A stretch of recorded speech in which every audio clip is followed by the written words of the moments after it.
Again, Ed Bates again with yet another video in our series on how to manage stress. Now, in the last video, I started discussing our third law, the law of recuperation, with a focus on two of the three ways of recuperating, which were rest and recreation.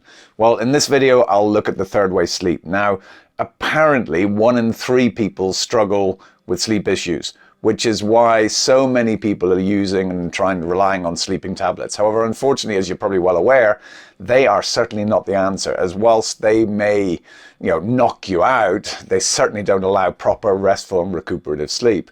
So why are so many people struggling with their sleep? Well, there are lots and lots of reasons. And one obvious one is linked with our previous law, the law of movement. Quite simply, a lot of us are just not moving enough during the day, and as a result, we're not even physically tired.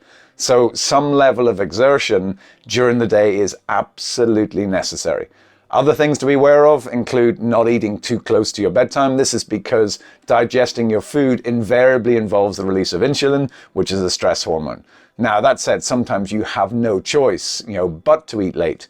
Well, in that case, try and make your meal very light with lots of the eliminators, i.e. the fruit and the vegetables, the normal little bit of protein or builders, and then minimal congesters, as they have the greatest impact on insulin.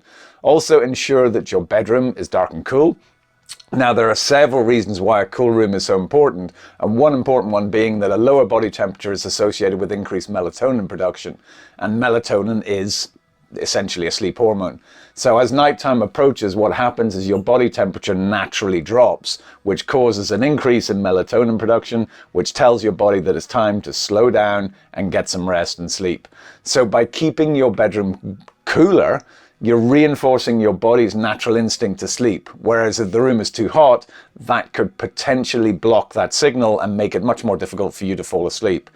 Interesting as well, according to the experts, one of the potential symptoms of stress is actually an elevated body temperature. Now, what the experts also suggest in helping your body's temperature fall is ensuring your feet are warm. Now, apparently, if your feet are cold, it causes constriction of your blood vessels, which reduces the rate your body temperature can fall. In other words, it decreases the amount of heat loss. So it slows your body temperature falling down. So what they suggest is simply to wear a pair of merino or cotton socks, or at least warm your feet before you go to bed. Try it. It's a simple solution if sleep is an issue. Now, another very important factor in helping you sleep is reducing the amount of screen time before you go to bed. Reason being is that the blue light that our computers and mobile devices emit is apparently highly disruptive to our circadian rhythms, or our body clock. And that diminishes the production of melatonin by tricking your body into thinking it's still light outside and therefore you should be active. So again, if you are struggling with sleep, either give your eyes a break and switch off your mobile devices an hour or so before you go to bed, or just wear blue light blocking glasses. Other simple solutions include not watching anything that prompts or provokes thought or worry. The news, for example. Like, when was the last time you ever heard something that was good and uplifting on the news? Yeah, exactly, never. So why go to bed worrying or thinking about some sad occurrence that's going on in the world? Remember, fear, worry, and all the negative emotions change your body's physiology, and that shifts you into your fight or flight mode. And that ain't going to help you sleep. Plus, the cynic in me would also add that the news is not necessarily even true.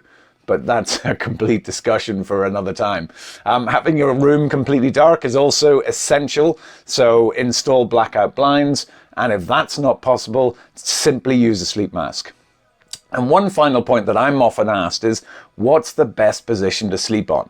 Is it on your side? Is it on your back, on your front, in a fetal position? Well, again, the research is so conflicting and always changing. For example, for years, we were always told lying on your front's bad for you.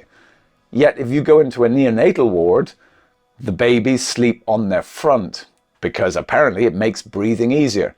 So what's the solution? Well, the simplest answer to that is to sleep in the position you are most comfortable in. If you're comfortable, then you're fine. If you're not, and you happen to fall asleep in a bad position, well, your subconscious mind won't be long moving you. Anyway, I hope that was all helpful, and we'll see you very soon, and get a good night's sleep. Bye-bye.